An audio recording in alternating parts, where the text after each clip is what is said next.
Close your eyes. No cities, no birds, no dinosaurs, because dinosaurs don't exist yet. We are 260 million years in the past. Late Permian Earth. A world that feels alien but is completely real. There is only one continent, Pangaea, all land fused together. A single massive body stretching from pole to pole. No Atlantic Ocean, no Indian Ocean, no Mediterranean. Just one endless landmass, surrounded by one endless sea. They call that sea the Panthalastic Ocean. And it is vast, deeper in some places than anything we have today, rolling unbroken across half the globe. Now picture the land. The center of Pangaea is brutal, dry deserts cracked red.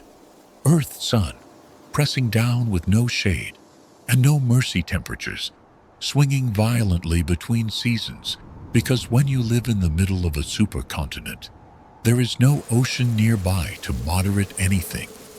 No sea breeze, no moisture rolling in, off the water, just heat in summer and cold in winter. And not gently further out toward the coasts, things soften, humid air comes in. Off the Panthalastic, and where it meets the land, forests erupt. Not forests like we know them. No oak, no pine, no flowering trees. Flowers have not evolved yet.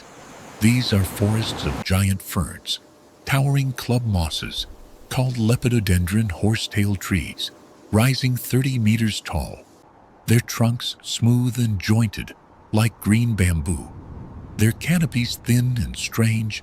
Below them the floor is wet, thick with moss, and rotting plant matter. Insects move through the undergrowth in enormous numbers.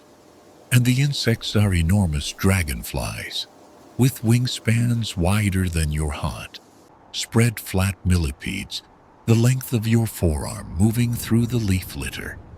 Giant cockroaches rustling in the dark. Under logs there is no birdsong. Birds do not exist.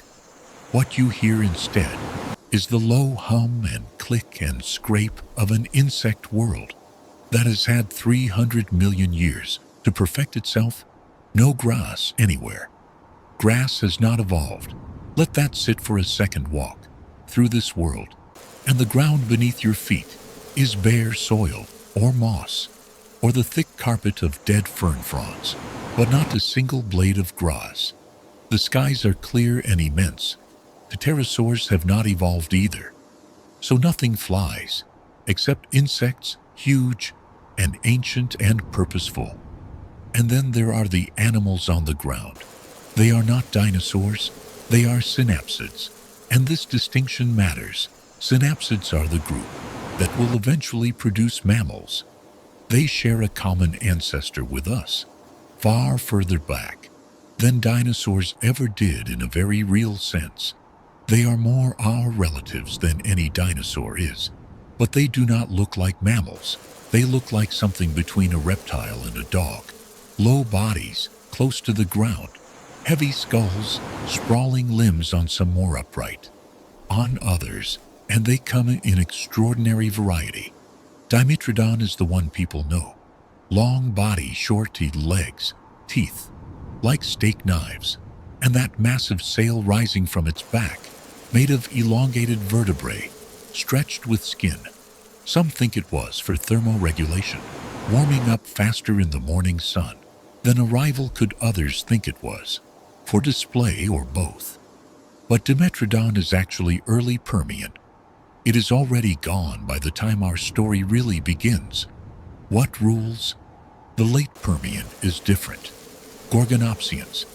These are the apex predators of this world. And they are extraordinary. Picture a skull, nearly a meter long. The proportions all wrong by modern standards. Too much jaw, too many teeth. The saber teeth themselves, curving down past the lower jaw, longer than your fingers. They are not fast in the way. A cheetah is fast, but they are powerful, built for ambush, for clamping down and not letting go. They are the lions of a world that has not yet invented lions, and their prey is everywhere. Scutosaurus moves through the lowlands, In herds, a broad, flat-bodied herbivore, covered in bony armor plates set into its skin. It looks like something designed by a committee that could not agree on anything heavy and wide and low, moving slowly in groups because a single gorgonopsian will think twice before attacking something that travels with others. Dicynodonts are everywhere. Two-tusked, beaked herbivores, some small, some enormous. One species called moschops stands as tall as a horse. These animals crop vegetation with their beaks, then grind it with the back of their mouths, filling the role that cattle and bison will one day fill. And then there is Lystrosaurus, small, pig-sized, beaked, and remarkable in every possible way. It roots through undergrowth near rivers. It eats whatever it can find. It burrows when the heat gets bad. No one is watching it. No one is writing about it. Remember its name anyway. Meanwhile, in the rivers and swamps, giant amphibians wait in the shallows. Mastodonsaurus is one. Its skull alone, over a meter long, flat and broad eyes on top, sitting motionless in muddy water, with the patience of something that has never been in a hurry. These are not salamanders. In the way we think of salamanders, they are enormous, ancient, deeply patient predators, ambushing anything that comes to the water's edge. Pangaea is the most impressive thing on Earth, and it is slowly killing everything on it. To understand why, you have to understand what a supercontinent actually does to a planet when land masses are spread out across the globe. The oceans sit between them, moderating everything, absorbing heat, releasing it, slowly driving weather patterns that carry moisture. Deep inland, buffering temperature extremes with their sheer thermal mass. When you fuse all that land together, you lose all of that. The interior of Pangaea has no ocean within thousands of kilometers in any direction. Rain falls on the coasts, soaks into the ground, gets taken up by vegetation, and never makes it more than halfway inland. By the time weather systems push deep into the continent, they have wrung themselves dry. The result is a dead zone, the size of a modern ocean, baking in the center of the world. But the coast is not simply paradise either, because Pangaea stretches from the South Pole to the North Pole, nearly pole to pole. And when one supercontinent occupies that much latitude, the ocean currents have to flow around a shape they were never designed for. The Panthalassic Ocean wraps around Pangaea, and its circulation becomes lopsided cold water and warm water, mixing in patterns that are new, that life has not had time to adapt to. On the seafloor, this matters enormously. Ocean circulation drives oxygen exchange between the surface and the deep. In a world with well-circulated oceans, cold, oxygenated water sinks at the poles, drifts across the seafloor, and freshens the deep water, keeping it breathable. For bottom-dwelling life, Pangaea is disrupting this, not catastrophically, not yet, but the deep ocean is getting slightly less oxygen than it should. Zones of low oxygen are spreading slowly across the seafloor. Brachiopods in affected areas are smaller than their ancestors, their shells thinner, their populations patchier. Nobody notices. Evolution does not panic. It experiments on land. The story mirrors the ocean life, pushes into the difficult zones, adapts to the extremes. Synapsids that tolerated heat spread inland. Those that needed moisture hug the coasts. The world fragments into pockets, and fragmented ecosystems are unstable ones. When a species exists in a small, isolated patch, surrounded by desert or mountain or hostile sea, any disruption to that patch is a death sentence. There is nowhere to retreat, no corridor of habitat.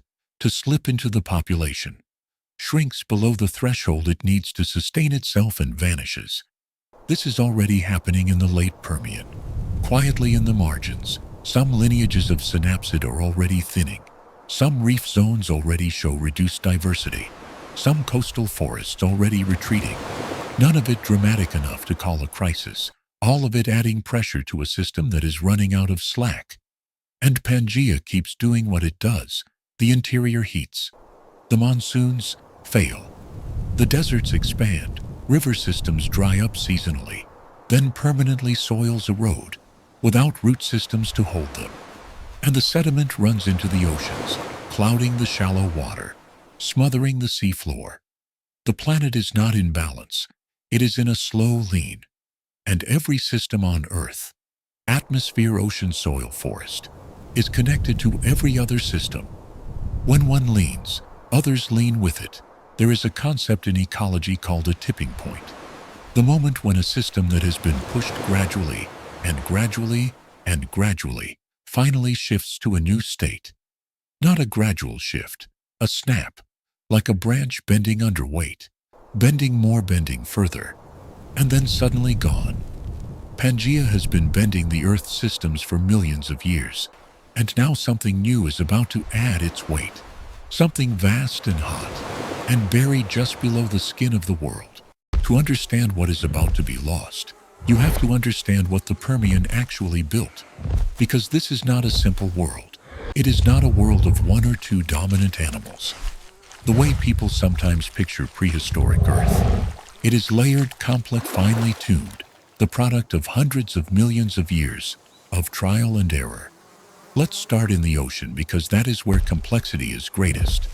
The panthalessic reefs are extraordinary structures built by organisms we do not have today. Rugose corals with their distinctive horn shapes, tabulate corals growing in flat mats, and branching fans alongside them, sponges and bryozoans and crinoids. Those filter feeders that look like underwater flowers, waving on long stalks in the current. A healthy reef is not just beautiful. It is a machine processing nutrients, providing shelter, producing oxygen, creating habitat for thousands of species that depend on its structure. Fish dart through the gaps. Ammonoids spiral above it. The nautiloid relatives of today's nautilus, hunting with their tentacles. In the open water above the reef, below the reef, on the flat seafloor, brachiopods stretch in every direction. Some species as small as a fingernail, some the size of a fist, all of them filtering particles from the water, cleaning it, cycling nutrients, feeding the organisms that feed the organisms that feed the predators. Trilobites move among them, some species with eyes, so sophisticated, compound, and multifaceted that they could see almost in every direction at once. And the sharks above them, not the apex predators they are today, but diverse, specialized, filling dozens of different niches, now come up onto land. The late Permian land ecosystem is dominated by a group called therapsids, the advanced synapsids, the ones most closely related to our mammal ancestors. And at the top of the food chain are the gorgonopsians. Inostrancevia is the largest body, the size of a large bear's skull, nearly a meter long. Those saber teeth sweeping down past the chin, built for puncturing the thick armor and hide of the large herbivores. It hunts when Inostrancevia hunts Scutosaurus. What you are watching is something like a lion hunting a rhino. A calculation of risk, of timing, of whether the reward is worth the danger, and Inostrancevia has been running this calculation for millions of years. Its body shaped by millions of years of chasing and killing and being wounded and recovering. This is not simple predation. This is the end product of an evolutionary arms race. Predator and prey, each driving the other to greater capability. The prey getting more armor, the predator getting more bite. The prey getting faster reactions, the predator getting better stealth. It is one of the most sophisticated relationships in the history of animal life, and it will be completely erased. The herbivore community below the gorgonopsians is equally complex. Dicynodonts come in over 30 different species by the end of the Permian, filling every herbivore niche, from small burrower to enormous bulk grazer, some with tusks for digging up roots, some with wide flat beaks for cropping low vegetation, some living in the water, some in forests, some in open plains. They are the Permian's version of the ungulates, the deer and antelope and cattle, of a world that has not invented any of those animals yet. And then alongside them, competing with them in some niches, are the early archosaurs, small, quick, Mostly overlooked, they do not rule this world. The therapsids do, but they are here, and they are adaptable, and they will matter more than anyone could predict. On the forest floor, the insects continue their ancient work. Giant cockroaches decompose plant matter, beetles in their early forms break down wood, early flies process waste insects that no modern entomologist would recognize, doing the same work that their descendants will do, keeping the cycle of nutrients moving through the ecosystem. And the giant amphibians wait in the rivers, Mastodonsaurus and its relatives, sitting in the shallows with their flat skulls just above the waterline, watching the banks with old, cold eyes. This world is not primitive. Say that again, and mean it. This world is not primitive. It is the result of 300 million years of evolution. Since the first animals walked on land, 600 million years of evolution in the ocean. The Permian is a masterpiece of ecological complexity, intricate, layered with redundancies and connections and dependencies that took geological ages to build. And now look at Lystrosaurus. One more time. Small, pig-shaped, beaked burrowing, eating roots, and whatever plants it can find near rivers. When the world ends around it, Lystrosaurus will not save the world. It will simply still be alive when the world comes back to check. Extinction does not announce itself. There is no moment where the sky turns dark, and every creature looks up. There is no siren, no instinct firing in every nervous system at once saying something is wrong.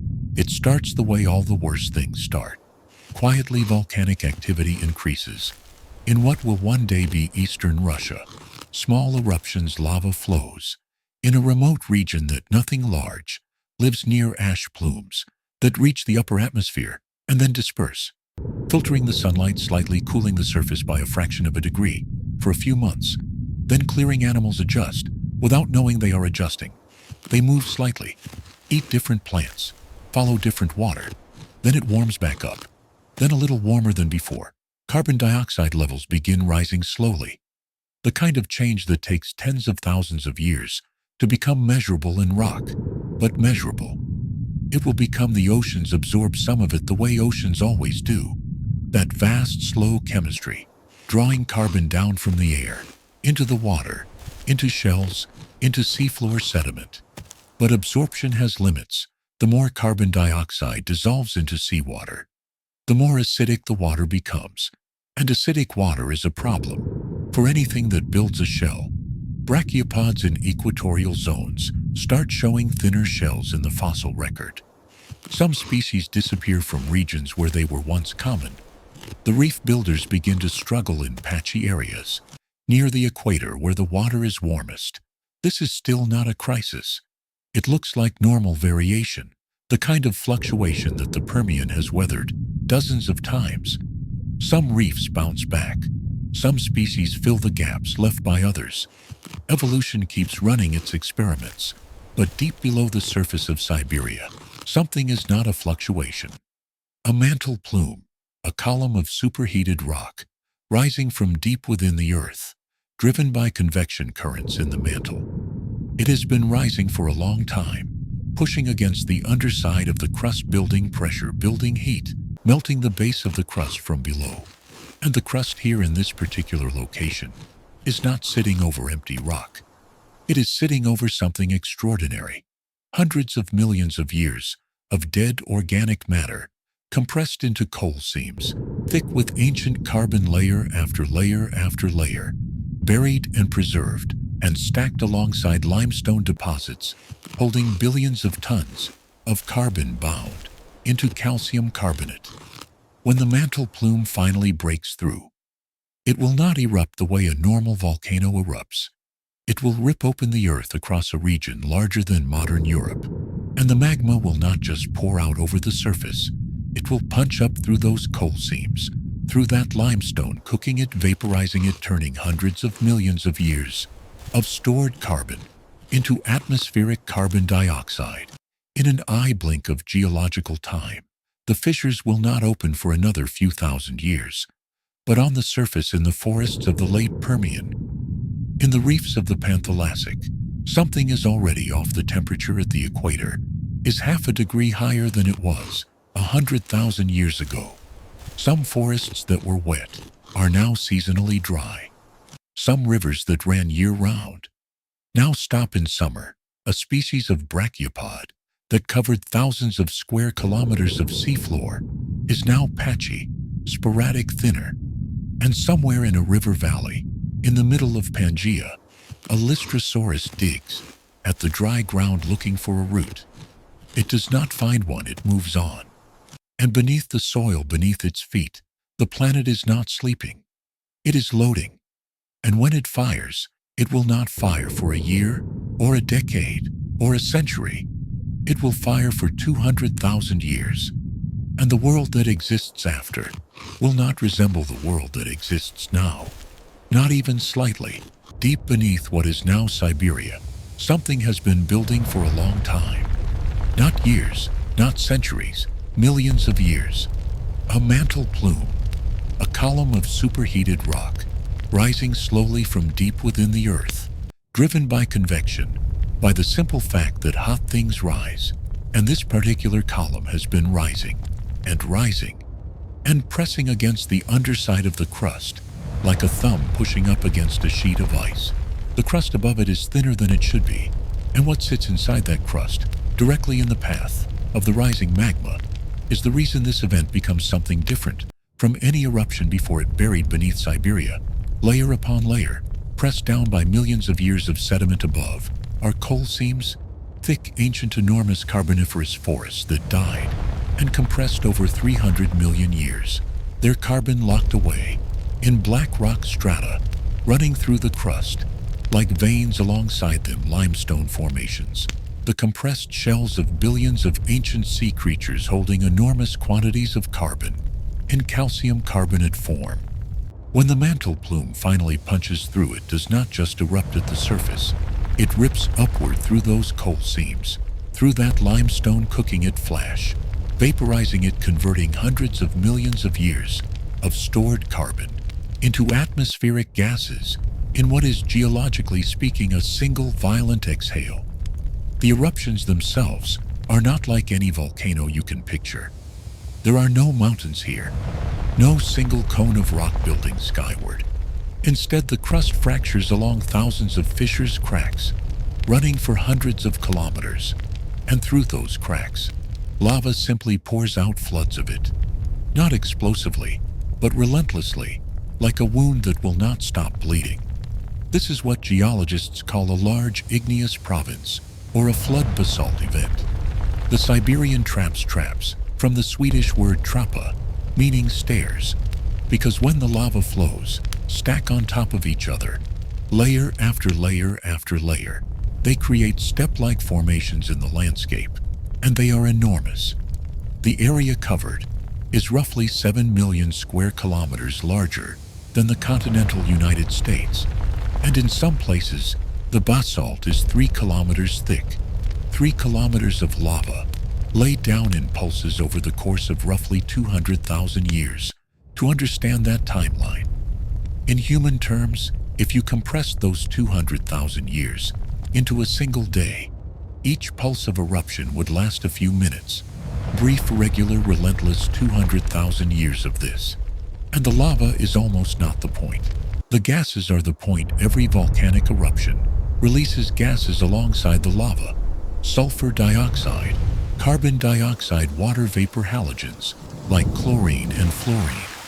But the Siberian traps is not releasing these gases the way a normal eruption does. It is releasing them continuously across millions of square kilometers for 200,000 years. And it is burning through those buried coal seams as it goes, multiplying the carbon output many times over.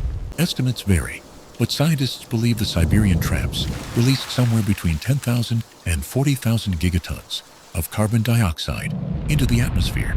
For reference, humanity has released about 500 gigatons since industrialization began.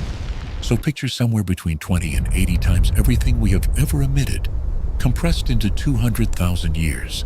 The atmosphere changes. First comes the sulfur dioxide, released into the stratosphere, combines with water vapor, to form sulfate aerosols, tiny reflective particles that spread across the upper atmosphere and block incoming sunlight.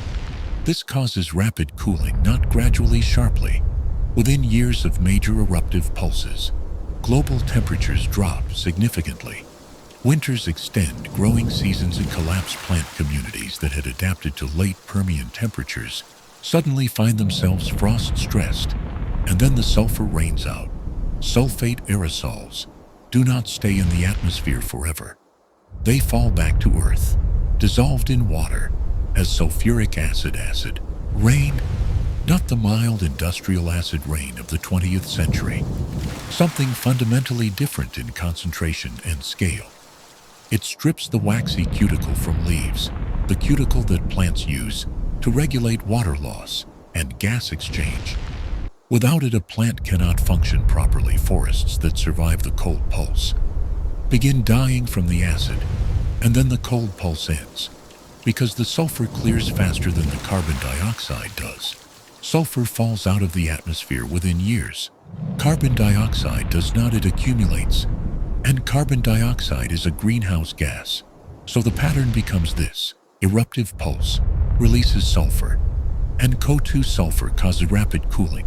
Forests struggle with cold, and acid sulfur clears. Temperatures snap back, now warmer than before. Because CO2 has accumulated. Next pulse adds more. Cycle repeats, each time the baseline temperature a little higher, each time the acid rain a little more concentrated. The atmosphere is not simply warming, it is thrashing hot and cold and acid and clear and hot again, in pulses that last decades or centuries. Each life cannot track. This evolution operates on generational timescales, and generational timescales are too slow for what is happening. A forest cannot adapt to a new climate. In 50 years, a reef cannot rebuild. In a century, a species that takes 10 years to reach reproductive maturity cannot evolve fast enough to keep pace with decade-long climate swings. The world is moving faster than life can follow. Eventually, the sulfur pulses cannot keep pace with the carbon accumulation, the greenhouse winds. Temperatures begin rising on a one-way trajectory, and the numbers are almost incomprehensible.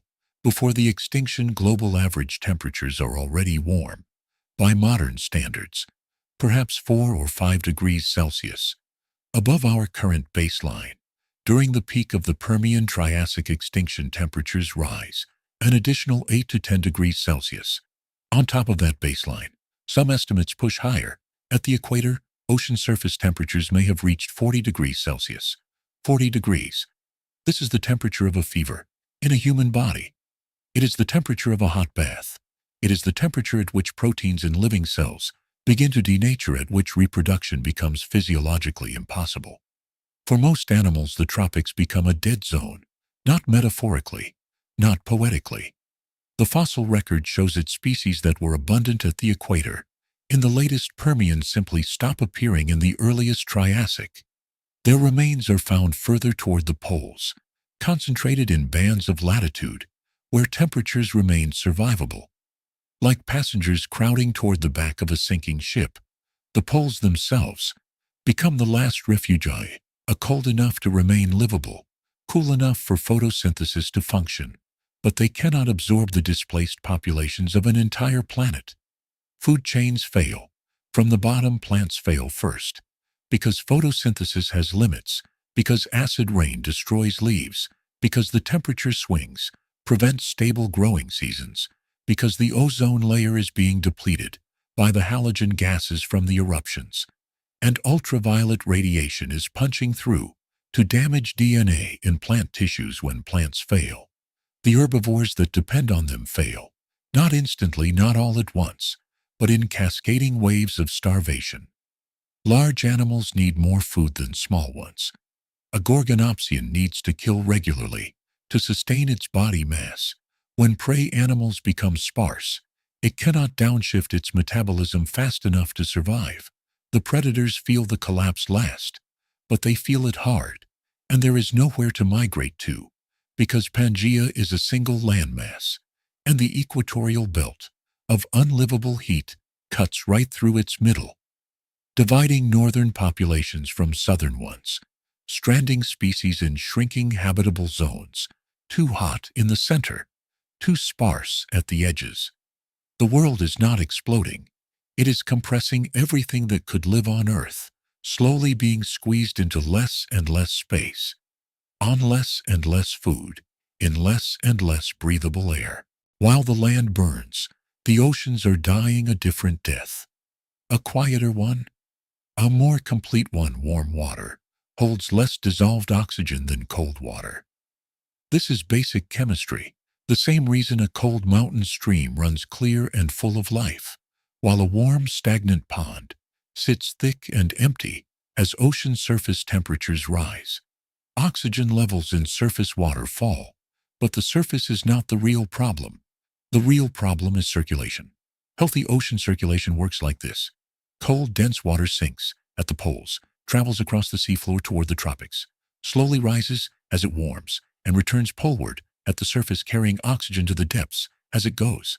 This is called thermohaline circulation, and it is what keeps the deep ocean breathable. As the poles warm, this engine slows the temperature gradient between equatorial and polar water. That drives the whole system begins to flatten. And when the engine slows, the deep ocean begins to suffocate. Anoxic zones, areas with no dissolved oxygen spread across the seafloor from the deep ocean outward. Anything that breathes dies. And in the place of oxygen-breathing organisms, a different community takes over: anaerobic bacteria, microorganisms that do not need oxygen, and in fact produce a byproduct that is lethal to everything that does. Hydrogen sulfide. The Black Sea today has a hydrogen sulfide layer below 150 meters, a dead zone, where nothing complex can survive during the Permian Triassic extinction. Evidence suggests something similar happened globally, but vastly larger.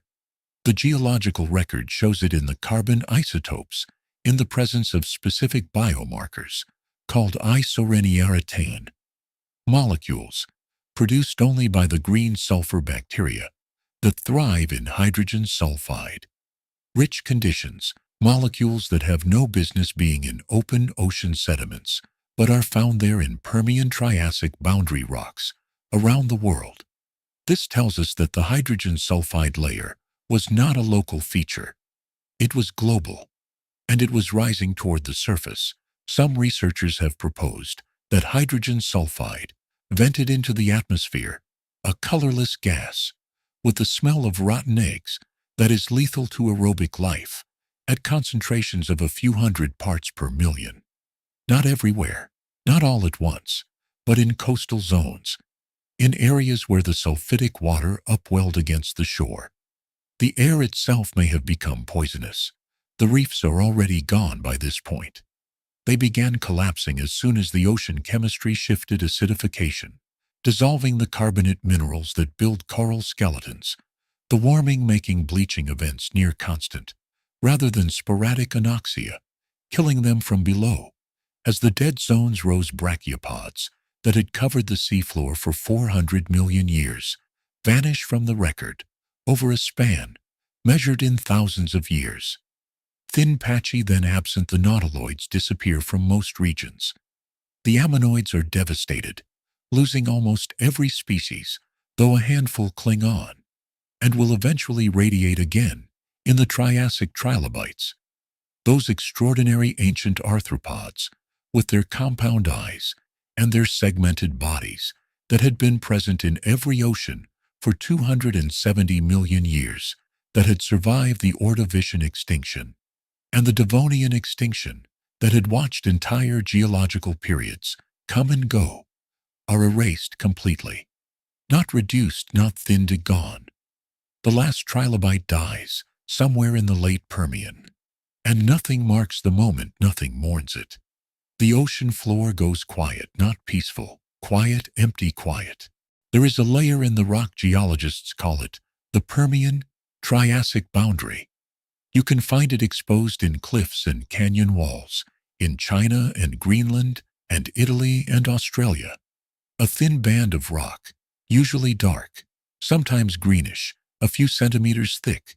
In most places below it, Permian fossils, dense and varied, brachiopods and corals and trilobites, and the bones of synapsids.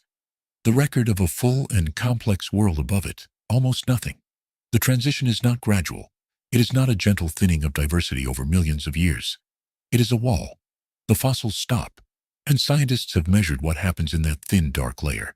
The chemistry of it, the carbon isotopes, the sulfur compounds, the ratio of certain elements that spike when organic matter decays in bulk. What the chemistry tells us is this: something released an enormous pulse of isotopically light carbon into the atmosphere, exactly the signature of the Siberian traps, burning through ancient organic material. And then everything died. The numbers are worth sitting with in the ocean. Somewhere between 90 and 96% of all marine species are eliminated. Not individual species, entire evolutionary lineages that took millions of years to develop their genetic information, their body plans, their ecological roles erased. The brachiopods lose the vast majority of their species and never fully recover. They exist today, in reduced form, in the cold, dark waters of the Southern Ocean, mostly shadows of what they once were.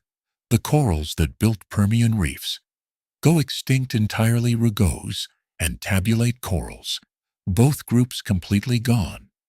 The reefs of the Triassic will be built by a different group, entirely scleractinian corals, organisms so different from their predecessors that there is still debate about whether they evolved from survivors or arose from soft-bodied ancestors who left no fossil record on land. Around 70 to 75% of vertebrate species are eliminated. Every large predator in the therapsid lineage is gone. The gorgonopsians, every single species, every single individual. The lineage ends. The giant amphibians are gone. Most of the large herbivores are gone. The insects take losses that are unique in their history. Mass insect extinction is extraordinarily rare. The Permian Triassic event is one of the only times it clearly happened.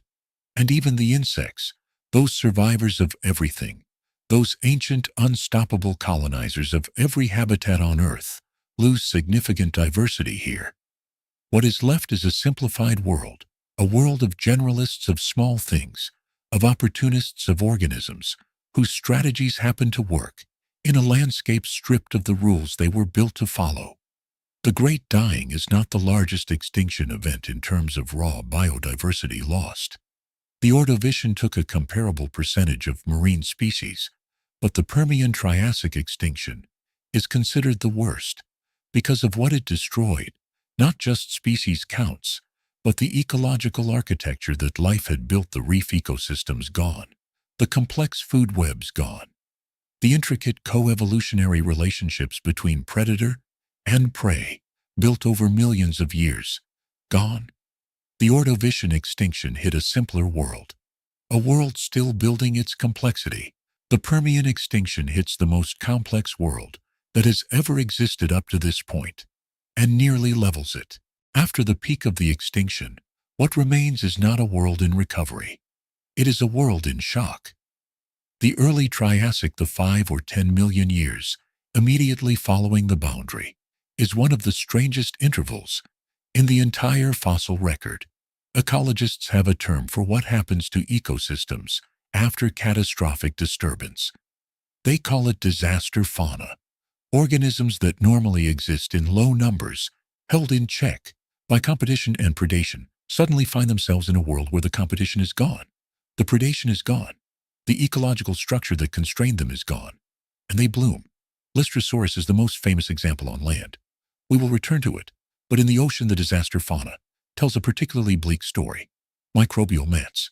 In a healthy ocean, microbial mats are kept in check, grazed by animals, outcompeted by more complex organisms for space and nutrients. In the early Triassic ocean, they spread across the seafloor unchecked. We find them in the rock record as wrinkly laminated structures called stromatolites, the same kinds of structures that dominated Earth's oceans before complex life evolved 3 billion years ago. They are back, not everywhere, not permanently, but extensively enough that geologists finding early Triassic rock formations sometimes describe the seafloor assemblages as looking Precambrian. The ocean has been set back not 250 million years, but far enough that its most ancient organisms are filling the vacuum left by its most complex ones on land. Something similar happens with plants. The Permian-Triassic boundary is marked in many locations by what paleobotanists call the fern spike, a sudden dramatic increase in fern spores in the pollen record, ferns spreading explosively across devastated landscapes, the way ferns colonize disturbed ground. Today, after a forest fire, above the fern spike, slow and uneven, come the beginnings of new plant communities, but they are simple, low diversity, prone to local collapse. The landscape does not green smoothly. It greens in patches, temporary surges of plant life, followed by gaps. The pollen record stuttering, starting and stopping, as newly established plant communities get hit by another acid rain event or another heat spike and collapse again. This pattern, the stuttering recovery, lasts for millions of years. 5 million years after the extinction. Ocean diversity is still a fraction of what it was before reef ecosystems have not rebuilt.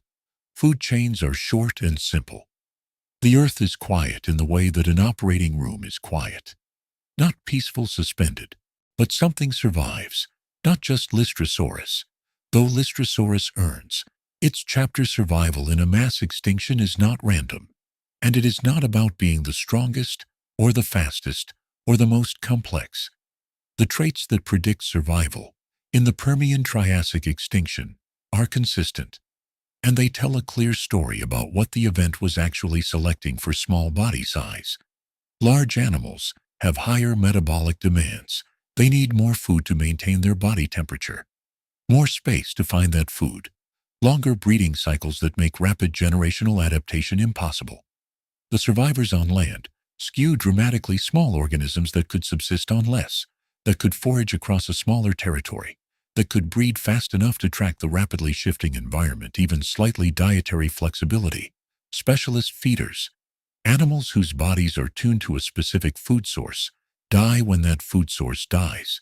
Generalists, animals that can eat roots or leaves, or insects or carrion, or whatever is available, do not. Lystrosaurus is the definition of a generalist.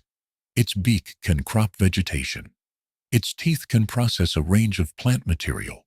It can root in the soil for buried plant matter. When the forests die, it can eat whatever low, scrubby plants survive.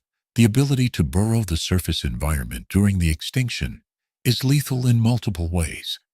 Simultaneously extreme: heat, acid rain, ultraviolet radiation from the depleted ozone layer, occasional pulses of atmospheric hydrogen sulfide. An animal that can go underground, that can wait out the worst of it, that can reduce its metabolic demands and shelter from the hostile surface, has an enormous advantage. Lystrosaurus burrows. This single trait may explain more of its survival than anything else in the ocean. The pattern is similar. The survivors are mostly small, mostly generalist feeders, mostly organisms from deeper water or polar regions, where temperatures stayed relatively lower and acidification hit slightly less hard. Some fish lineages survive early relatives of forms that will eventually diversify enormously. In the Triassic, small, early archosaurs make it through on land, quick, efficient, able to tolerate heat better than the bulky therapsids they will eventually replace. And Lystrosaurus. In the earliest Triassic rock formations, Lystrosaurus fossils are extraordinary in their abundance. In some South African formations in Antarctica, in Russia, in China, they find Lystrosaurus everywhere. One study of early Triassic vertebrate assemblages found that Lystrosaurus makes up somewhere around 95% of all individual vertebrate fossils. In some formations, 95%. The world, that was a complex web of dozens of large vertebrate species, is now essentially one animal: pig-shaped, beaked, slow, unremarkable. inheriting the earth not through strength, but through the simple, brutal fact of still being alive. There is a persistent myth about mass extinctions, that life bounces back, that after the disaster comes, the recovery, and the recovery is a glorious adaptive radiation evolution, rushing to fill the emptied niches, new species exploding into the available ecological space. And eventually this is true, but eventually is doing enormous work. In that sentence, the early Triassic is not a bounce. It is a crawl for approximately 5 million years after the Permian-Triassic boundary. The fossil record shows what scientists call a prolonged recovery interval. Diversity is low, ecosystems are simplified, food chains are short. The same generalist species dominate formation after formation. With little variation between regions, the reasons are multiple. First, the volcanic activity does not stop cleanly. The Siberian traps eruptions continue intermittently into the early Triassic, each new pulse resetting the temperature and acid rain cycles, each new pulse knocking recovering ecosystems back. It is like trying to rebuild a house during an ongoing earthquake. Second, the oceans take far longer to recover their chemistry than the land does. The ocean is massive. Its chemistry changes slowly, and reverting ocean acidification, rebuilding oxygen levels in the deep water, restarting thermohaline circulation. These are processes that operate on 100,000-year timescales. Reef ecosystems in particular are extraordinarily slow to recover because they require the successive establishment of multiple species in the right sequence, each one creating habitat and conditions for the next. You cannot have the full reef community until you have the reef structure. You cannot have the reef structure until you have the reef builders, and the reef builders are starting from near zero. The first proper reef ecosystems after the Permian-Triassic extinction do not appear until the Middle Triassic, 10 million years after the boundary. 10 million years. To put that in perspective, the entire history of the genus Homo, every human and near-human species that has ever lived, spans only about 2.5 million years. The reefs need 4 times that long just to begin rebuilding. And even then, even in the Middle Triassic, when ecosystems begin to genuinely diversify, again, the world is not the same world as the Permian. It will never be the same world as the Permian. The organisms that are gone are gone. Their niches are not filled by their descendants, because their descendants are dead too. They are filled by whoever survived, which means the Triassic world is built on a completely different foundation, from a completely different set of survivors, pointing in completely different directions. Extinction does not reset evolution. It redirects it. In the wreckage of the Permian world, a new competition begins, with the gorgonopsians gone, with the large therapsid predators gone, with the giant amphibians gone, with the large herbivores reduced to a handful of species. Ecological space opens enormous amounts of it, and multiple groups begin moving into it simultaneously. The therapsids that survived, including the lineage that will eventually become mammals, begin diversifying again. In the early Triassic synodont, therapsids, small carnivores and omnivores in the late Permian, begin producing larger body forms, experimenting with different diets, filling some of the niches left empty by their larger extinct relatives. But they are not alone. The archosaurs are competing for the same space, and the archosaurs have something it is not immediately obvious what the advantage is, because early Triassic archosaurs are not impressive animals. They are small, fast bipedal or semi-bipedal eating insects and small prey, but they have a combination of traits: an upright posture, an efficient lung structure with air sacs that may allow unidirectional breathing, a metabolism that handles heat better than the therapsid competition. In the brutal heat of the early Triassic, being able to thermoregulate efficiently, being able to breathe effectively in warm, oxygen-depleted air. These things matter, and the archosaurs over the course of the Triassic begin to win. Not everywhere, not immediately, but the trend is clear. In the fossil record, therapsid diversity peaks early in the Triassic and then begins declining. Archosaur diversity keeps climbing. The therapsids are losing ground. They do not disappear.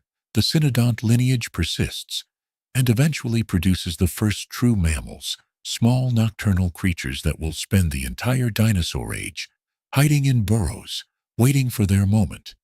But the large active daytime ecological roles, the predator niches the large herbivore, niches the dominant animal roles in every terrestrial ecosystem.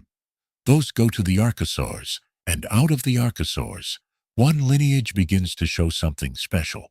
Around 240 to 230 million years ago, in the middle to late Triassic, the first dinosaurs appear. Where they appear is significant. The earliest dinosaur fossils are found primarily in what is now South America, in the Esquigualasto Formation of Argentina, a geological unit laid down in the late Triassic. Here we find Eoraptors, small, fast bipedal, perhaps a meter long, weighing a few kilograms, essentially a chicken with teeth and a long tail. We find Herrerasaurus, slightly larger, more obviously predatory, and we find Eodromeus, another small theropod, moving quickly through a landscape that still contains other reptile groups, still shares its world, with large pseudosuchians, the crocodile-line archosaurs, that are in some regions outcompeting the dinosaurs for dominance. The early dinosaurs do not immediately take over.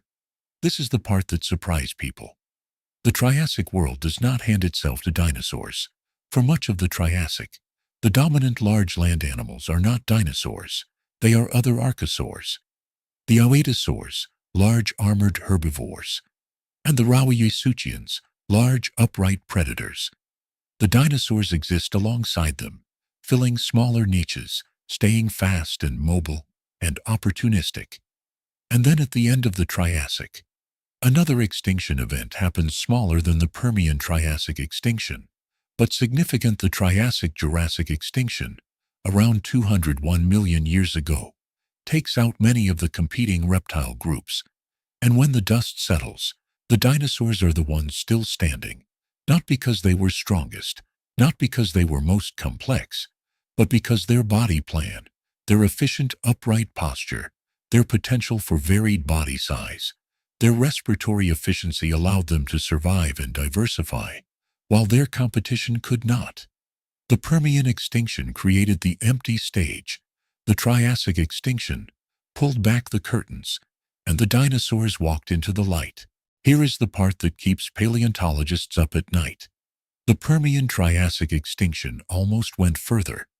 There is evidence in the rock record, in the pattern of survivor lineages, in the geographical distribution of refugi, that the event was not uniformly distributed. Some regions got hit harder than others. Some groups that should have gone extinct made it through by chance. In high-latitude refugia, where temperatures stayed slightly cooler, where the oceans preserved slightly more oxygen, the cynodont, therapsids, the lineage that produces mammals, appears to have survived in a small, high-latitude pocket in what is now Antarctica and southern Africa, a tiny residual population holding on in a corner of the world that happened to remain just barely livable. Had temperatures risen another degree or two at high latitudes, had the anoxic zones expanded further into shallow coastal seas, had one more large eruptive pulse hit during the recovery interval before populations could stabilize, those cynodont lineages may not have made it. No cynodonts means no mammals. No mammals means no primates. No primates means no humans. The Permian extinction is not just the event that cleared the way for dinosaurs. It is the event that almost prevented us from ever existing. The margin was not comfortable. The margin was narrow enough that some researchers describe it as a close call for complex life on Earth. Not that the Earth would have been lifeless. Microbes are nearly impossible to extinguish, but the particular branch of the tree of life that leads through cynodonts, through proto-mammals, through early mammals, through primates, through hominins to us. That branch was hanging by almost nothing, 251 million years ago, in a burrow somewhere in the southern hemisphere.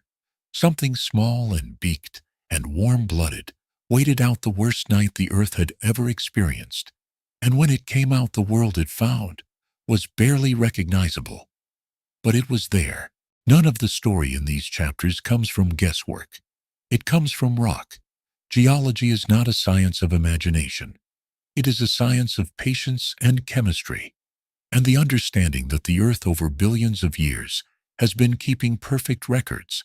The Permian-Triassic boundary is one of the most studied geological horizons on Earth, exposed in hundreds of locations across every continent, read and reread by geologists and paleontologists and geochemists for over a century.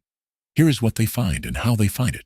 The fossils themselves below the boundary, dense and varied brachiopods and corals and trilobites and fish, and the teeth of synapsids above it, almost nothing.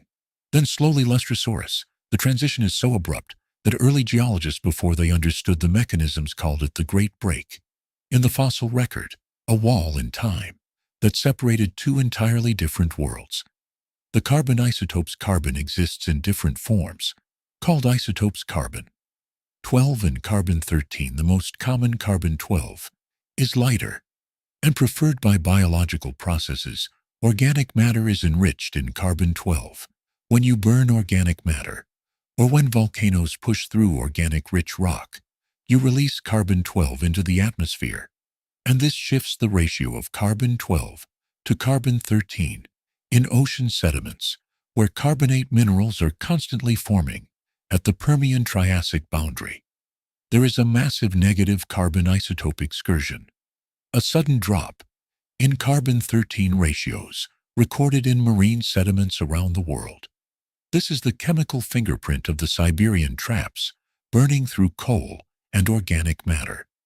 It appears right at the extinction horizon everywhere. No exceptions. The sulfur record. Sulfur isotopes tell a similar story. And the biomarkers, the molecular fossils of green sulfur bacteria that only live in hydrogen sulfide.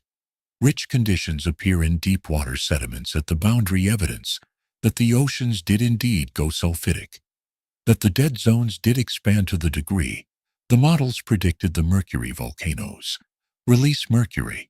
The Siberian traps released enormous quantities of it, and mercury is preserved in sediments at the Permian-Triassic boundary. In locations around the world, there are mercury spikes in the rock record, concentrated bands of volcanic mercury that precisely coincide with the extinction horizon.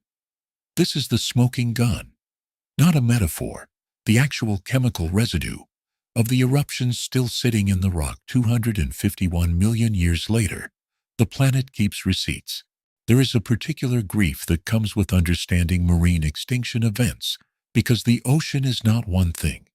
The modern ocean, despite everything humanity has done to it, is still an extraordinarily complex place, built from a billion years of accumulated innovation. Fish that communicate through electrical fields, cephalopods with nervous systems that allow each arm to act semi-independently, deep-sea organisms that survive on chemical energy with no sunlight whatsoever, reefs that support a quarter of all marine species on less than 1% of the ocean floor.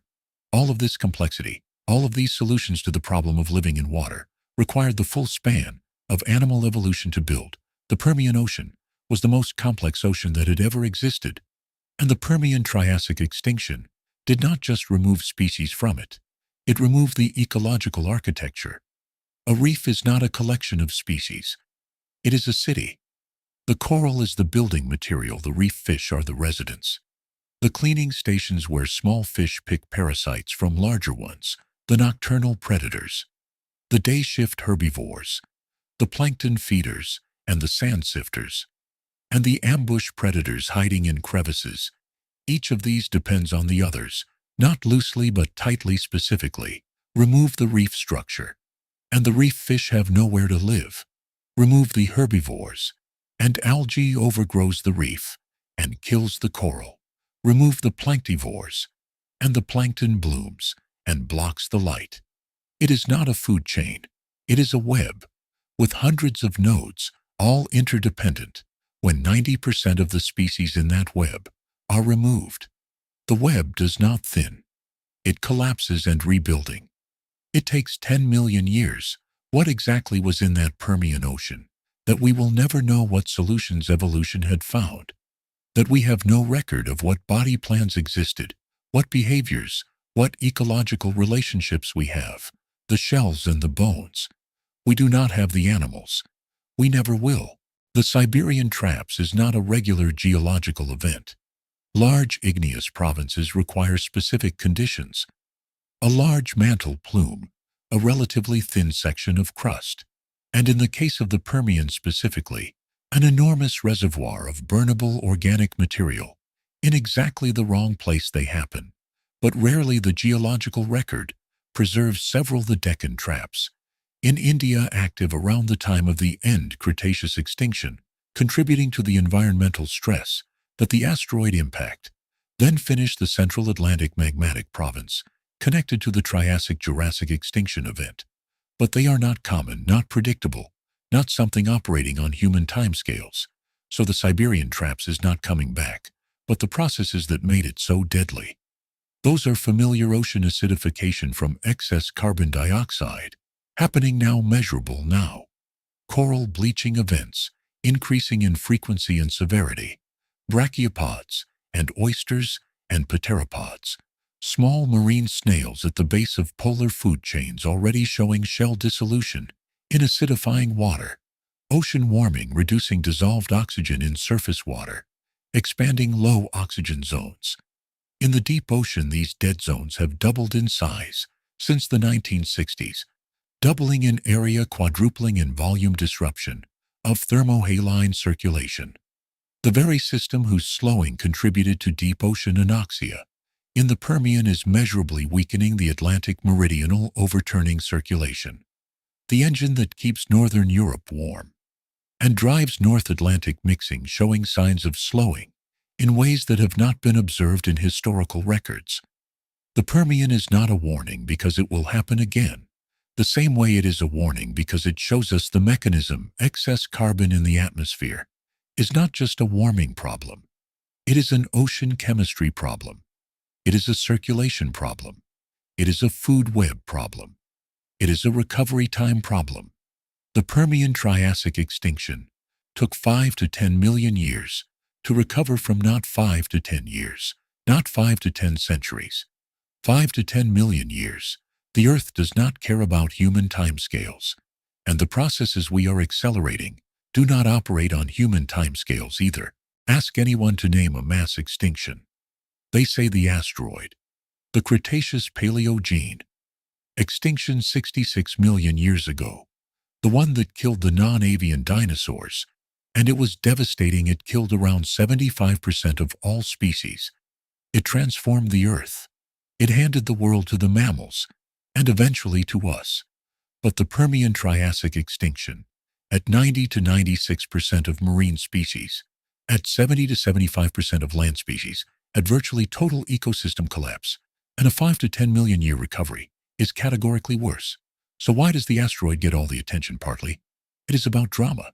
An asteroid is a single moment, a flash of light, a shockwave, a winter lasting years, and then recovery. It is comprehensible. It has a beginning and an end. It is something you can point at in the sky. The Permian Triassic extinction has no such clarity. It is 200,000 years of volcanic activity, compounding over decades and centuries, heating and poisoning and acidifying in waves, not a single catastrophe, but a cascading failure of systems that takes millions of years to fully play out. It is the kind of catastrophe that resists simple narrative, and partly, it is about what died. The end. Cretaceous extinction killed the dinosaurs, and people love dinosaurs. The Permian extinction killed gorgonopsians and brachiopods and trilobites and rugose corals, magnificent in their own right, but not the animals of museum halls and children's books. The Permian is the quiet apocalypse, the one without a meteorite impact site, without a single dramatic moment you can point to on a map, just the slow, patient work of the Earth, breaking its own systems over thousands of years, and the equally slow, patient work of life, picking through the wreckage and beginning again. Go to the Meishan section in Zhejiang Province, China. A hillside quarry exposed limestone beds, The rock gray and ordinary looking somewhere on that hillside, in a band of dark rock a few centimeters thick, is the Permian Triassic boundary, the actual moment preserved in calcium carbonate and clay. Below it a world of extraordinary complexity, the most diverse marine ecosystem that had ever existed, every layer of it, packed with the shells and bones and traces of life above it. Almost nothing, a few centimeters of rock that represent 10,000 years of near total silence, and then slowly, painstakingly, over millions of years of rock, above that thin band, life coming back. Not the same life, a different one, built on different survivors, moving in different directions toward a different future. The Permian world ended, and from its ending came the Triassic, and from the Triassic came the Jurassic, and from the Jurassic came the Cretaceous, and from the Cretaceous came the age of mammals, and from the age of mammals came us standing here reading words on a screen, in a world that does not remember where it came from. The rock remembers the fossils of Lystrosaurus in Antarctica. Remember the carbon isotope spike in the boundary clay. Remembers the empty seafloors of the early Triassic, stripped clean of everything that had lived there for 400 million years. Remember, we are here because something small and beaked and adaptable chose a burrow over the open air. We are here because the earth, in nearly erasing itself, left just enough, just barely enough, for everything that came after.